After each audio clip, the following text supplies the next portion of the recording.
রাধে রাধে বন্ধুরা, কেমন আছো তোমরা সবাই? আশা করছি তোমরা সবাই খুব ভালো আছো। আমিও ভালো আছি। তুই সিম্পল হাউসওয়াইফ জয়শ্রীর নতুন আর একটি ব্লগে তোমাদের সকলকে স্বাগত জানাই। আই হোপ প্রতিদিনের ন্যায় আজকের ব্লগটাও তোমাদের বেশ ভালো লাগবে। আর এই তো সকালবেলায় ঘুম থেকে উঠে বাসি কাজকর্ম করি, তারপরে ফ্রেশ হয়ে এই যে মাথাটাকে একটু আঁচড়ে নিয়ে এখন বাসি বিছনাটাকে তুলে নেব। আর এই তো আমাদের হাউসওয়াইফদের জীবন, সকাল থেকে চোখ যেই মেলবা সেই অমনি সংসারের কাজ। আর ডেইলি কিন্তু একই জীবন। এই জীবনে কিন্তু অন্যথা বা ভিন্নতা কোনো কিছুই নেই। এই যে সংসারের কাজকর্ম, এই আমাদের জীবনের আধার। আর এই সমস্ত কাজকর্মের মধ্যে কখন যে সকাল থেকে সন্ধ্যা হয়ে যায় তা কিন্তু আমরা নিজেরাও বুঝতে পারি না। শুধুমাত্র পর্যায়ক্রমে দেখবে একটি না একটি কাজ থেকেই যাবে। তবে সেখান থেকে নিজেদেরকেও কিন্তু নিজেদের খেয়াল রাখতে হবে। সংসার করতে গেলে শুধু সংসারের খেয়াল রাখলে হয় না, সংসারের মাঝে মাঝে যে মানুষটা সংসারের হাল ধরে রাখবে সেই মানুষটাকেও কিন্তু খেয়াল রাখতে হয়। আর এদিকে দেখো, আমি ওইদিকে চা বানাতে বসেছি আর ওইদিকে ফ্রেশ হয়ে ম্যাগির প্যাকেটগুলো বের করে ম্যাগিগুলো সব খুলতে বসেছে। আমি চা বানিয়ে নিচ্ছি, বলছে তোমার চায়ের সসপ্যান বাদ দিয়ে আগে আমাকে ম্যাগি বানিয়ে দাও। তো আমি বললাম যে আমি চাটা খেয়ে নিই, তারপরে তোর ম্যাগিটা বানিয়ে দিচ্ছি। তা হবে না, তুমি প্যাকেটগুলো আমাকে দাও, আমি খুলে দিচ্ছি, তোমার চা বানানো হয়ে গেলেই ম্যাগিটা বসিয়ে দেবে। দেখতেই পেলে ম্যাগিগুলো ছাড়ালো আর এক্ষুনি কিন্তু এখানে রেখে দিয়ে গেল সসপ্যানটা। তো ওই যে এখন আমার নিজের চাটা ঢেলে নিয়েছি, এবারে ম্যাগিটা বসিয়ে দিই, নয়তো আবার দুমদুমার কাণ্ড শুরু করে দেবে, বাড়িতে চেঁচামেচি। আমি বললাম যে ভাত বসিয়েছি, বেকার কেন এখন ম্যাগি খাবি, সন্ধ্যাবেলা গিয়ে খাবি ক্ষণ। তো হবে না, এখনই ম্যাগি খাবো, এখনই বানিয়ে দিতে হবে। তুমি এখন সকালবেলা চা খাচ্ছ, তুমি ভাত না খেয়ে, তাহলে আমরা কেন এখন সকালবেলা ম্যাগি না খেয়ে ভাত খেতে যাব? এই হলো তার তর্ক কথা। তো যাই হোক, সে কথা বাদ দাও। বাচ্চা মানুষ, এখন তাদের মাঝে মাঝে জেদ বা আবদার সবটাই রাখতে হয়। খামখেয়ালি না শুধুমাত্র আমাদের বড়দের মনে হয় না, ছোটদেরও কিন্তু মনে হয় যে এক এক সময় এক এক রকমভাবে চলি। নিজের মতো করে চলতে কে না চায়? সকলেরই অধিকার আছে নিজেদের জীবনকে নিজের মতো করে গুছিয়ে চলার। সেখানে শাসন বারণ অভিযোগ সমস্ত কিছুই থাকবে। আমাদের যদি শাসন বারণ অভিযোগ থাকে তাহলে তোরা ছোট বাচ্চা, ওদের কেন থাকবে না? স্বাধীনতা যখন আছে তখন সকলেরই আছে। তো নিজেকে স্বাধীন করতে গেলে অপরকে পরাধীনে রাখতে হবে তেমনটা কিন্তু নয়। কিন্তু সংসার এমনই একটা জায়গা, সেখানে স্বাধীনতার থেকে পরাধীনতাটা বেশি। আর সেখানে ছেলেদের থেকে মেয়েদের পরাধীনতা কিন্তু বেশি। মেয়েরা কিন্তু যখন ছোট থাকে তখন কিন্তু বাবার অধীনে থাকে। যখন মেয়ে বিয়ে হয়ে যায় তখন কিন্তু শ্বশুর শাশুড়ি স্বামী সন্তান পরপর তাদের পরাধীনতায় চলতে হয়। তো এইভাবেই তো কিন্তু প্রত্যেকটা মেয়েদের জীবন কাটাতে হয়। সেখানে যদি করা হয় তাহলে কিন্তু আতে আরও আকার বসে যায়। আর তো সেখানে কোনো কথা বলার জায়গাই থাকে না। আর যদি কিনা বেশি থেকে করতে যাও তাহলে সেখানে হবে তোমার বাবা মা কোনো কিছু শিক্ষা দেয়নি, তোমাদের জীবনে হয়তো শিক্ষার অভাব আছে। এমনিতেই সংসার এমনই একটা জায়গা, না আছে সেখানে শিক্ষকের অভাব, না আছে শিক্ষার অভাব। তো সেখানে থেকে হলেই তো সেখানে অনেক রকম কথা শুনতে হয়। আর সেখানে কথা শোনানোর মধ্যে মেয়েদের মা বাবারাই শুনতে পারে। তো যাই হোক, অনেক কথা বলে ফেললাম। আর এদিকে দেখো, জামা কাপড়গুলো মেলছি আর এর মধ্যেই দেখছি টিপ টিপ করে বর্ষা শুরু হয়ে গেছে। সকাল থেকেই কিন্তু বেশ ভালো ওয়েদার রয়েছে, কোনো রকম বৃষ্টি হয়নি। আর আমি যেই জামা কাপড়গুলো কাচাকুচা করে ধুয়ে মেলতে এলাম অমনিই বর্ষা শুরু হয়ে গেছে। দেখো, আমি জামা কাপড়গুলো উঠিয়ে নিয়ে আস্তে আস্তে কিন্তু ভালোই জোরে বৃষ্টি পড়ছে। আর এদিকে একটা আকাশ মনে হচ্ছে পুরো পরিষ্কার আছে, তাহলে ওইদিকে হয়তো বৃষ্টি হচ্ছে না। এমনও হয় আমাদের বাড়িতে বৃষ্টি হচ্ছে, আবার বাজারের দিকে কোনো রকম বৃষ্টিই হচ্ছে না। এরকমটা তোমাদের দাদাভাইয়ের কাছে শোনা যায়। আমি ফোন করে বলছি বৃষ্টি হচ্ছে বাড়ির দিকে টিপ টিপ করে, বলছে আমি বাজারে রয়েছি, কই এদিকে তো টিপ টিপ করে বৃষ্টি হচ্ছে না। আর এখনকার দিনের মেঘ তো যেদিকে গড়ায় সেদিকেই তো বৃষ্টি হয়, এই আর কি।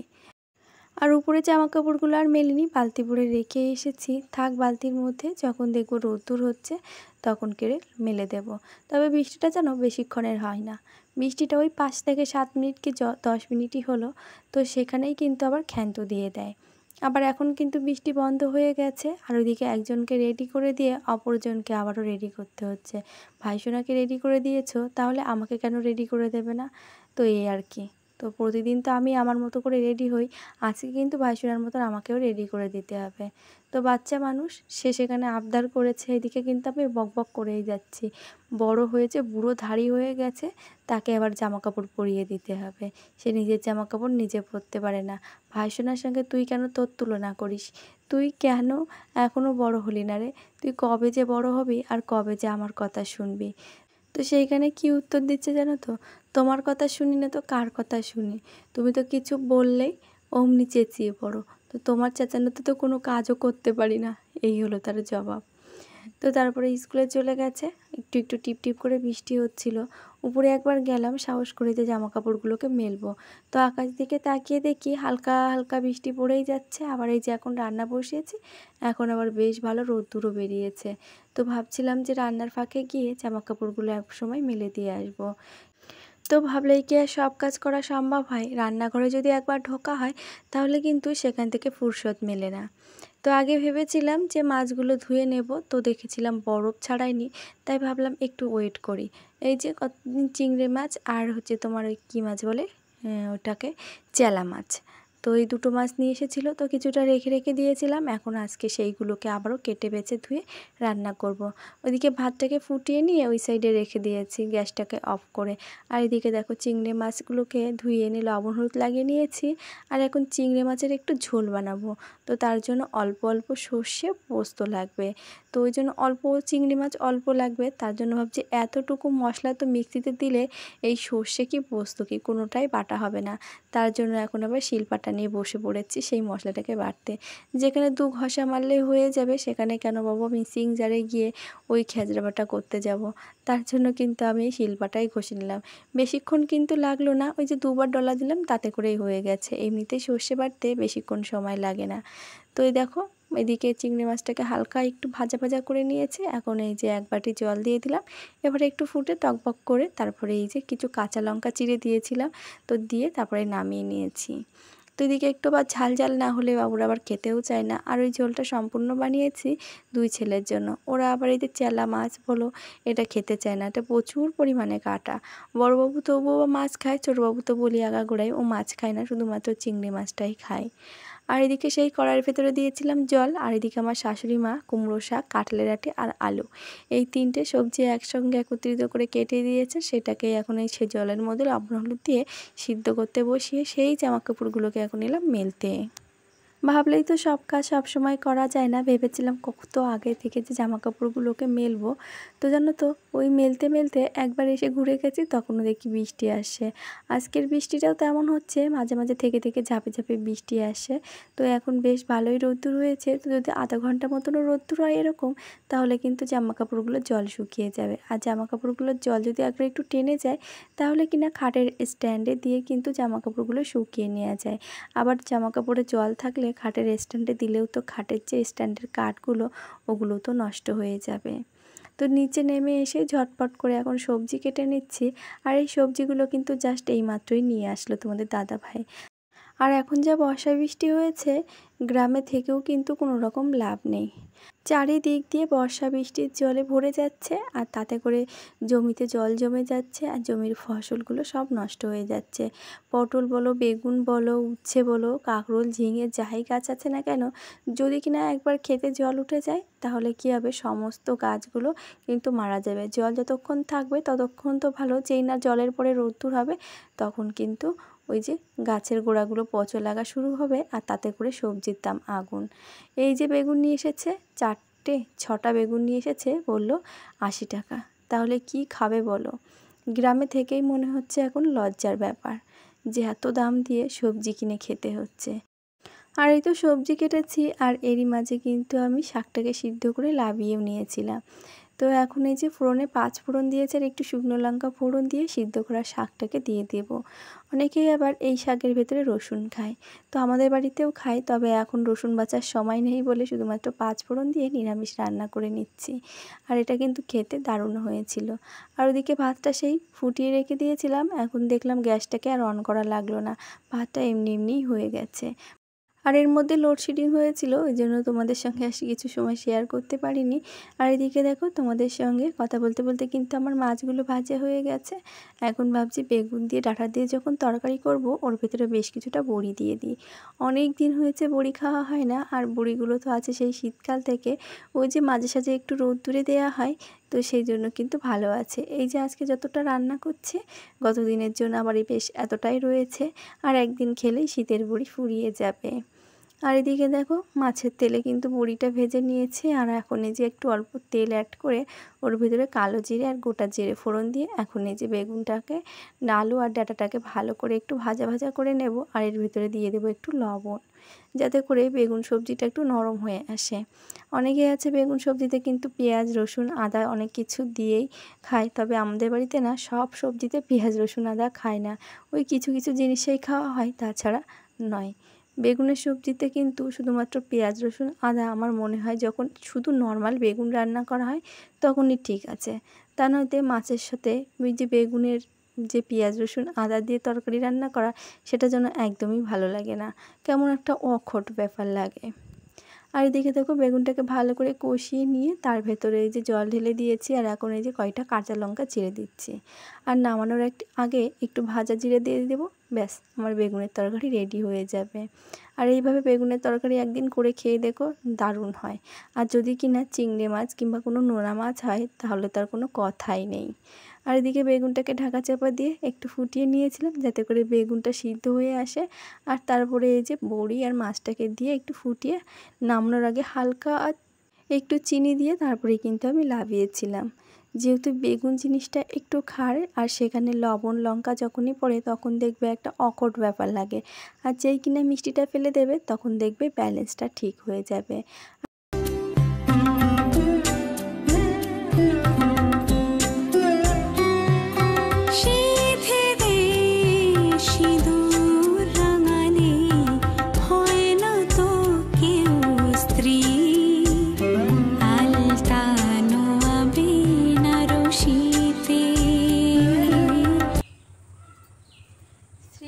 चरण सरोज रज निज मन मुकुर सुधारी वर्ण रघुबरी विमल जशो जोदायक फलचारी बुद्धिहीन तनु जानिके सुमिरो पवन कुमार बल बुद्धि विद्या देहु मोहि हरहु कलेश विकारे जय हनुमान ज्ञान गुण सागर जय कपीश देहु लोक जागर रामदूत अतुलित बल धामा अंजनी पुत्र पवन सुत नामा महावीर विक्रम बजरंगी कुमति निवार सुमति के संगी कांचन वर्ण विराज सुबेसा कानन कुंडल कुंचित केशा हाथ वज्र ध्वजा विराजे कांधे मूज जनेऊ साजे शंकर सुवन केसरी नंदन तेज प्रताप महाजगवंदन विद्यावान गुणवती चातुर राम काज करिबेको आतुर प्रभु चरित्र सुनिबेको रसिया राम लखन सीता मन बसिया सूक्ष्म रूप धरि सियाज दिखावा विकट रूप धरि लंक जरावा भीम रूप धरि असुर संहार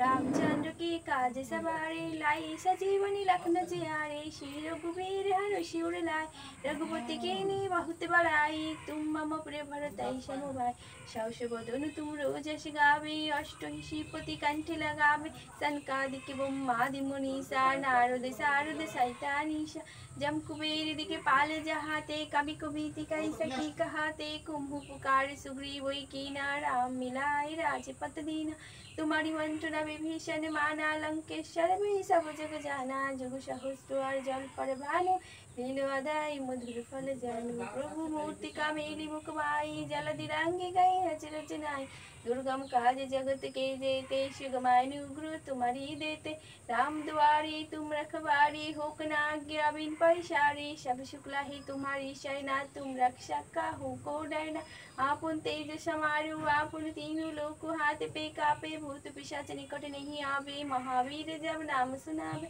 नासे रोग हरि सब पीरा जपत निरंतर हनुमत वीरा संकट ते हनुमान छुड़ावे मन क्रम वचन ध्यान जो लावे सब पर राम तपस्वी राजा, तिनके काज सकल तुम साजा। और मनोरथ जो कोई लावे, सोई अमृत जीवन फल पावे। चारों जुग प्रताप तुम्हारा, ही पर सिद्धि जगत उजियारा।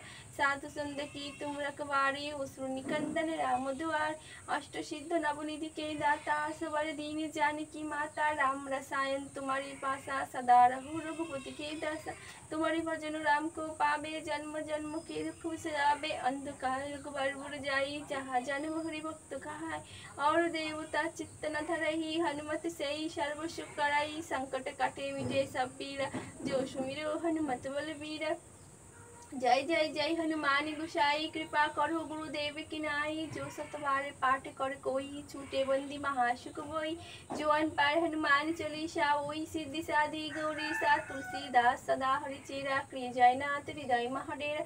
पवन तनय संकट हरण, मंगल मूर्ति रूप। राम लखन सीता सहिते, हृदय बसहु सुरभूप।